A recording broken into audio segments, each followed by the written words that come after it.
portanto komt over streng, pero ta desejo nan que nos grande nan tem mais tempo e me tenho visto que me contento que para prome viaja den o transcurso de minha presidência na OPA que nós agora invitar door die oudercommissie die staten.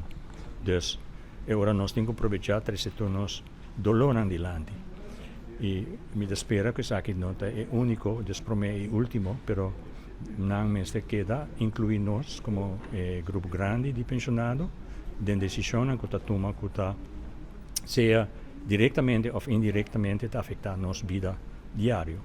Então, tem houve problema de grande e havia tempo para o governo realmente atender com nós. Nós assinta com diferentes partidos durante a campanha eleitoral e dentro da reunião que nós temos com o partido, nós trazemos pontos de atenção e preocupação.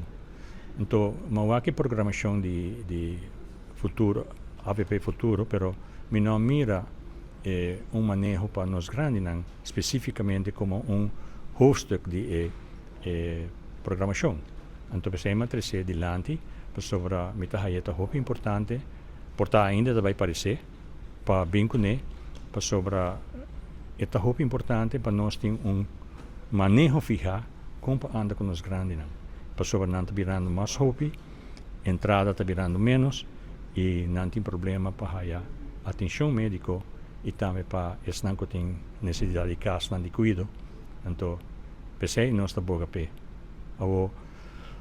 Seja qualquer partido está namando, nós não temos color político, então me queda 3 segundos adiante.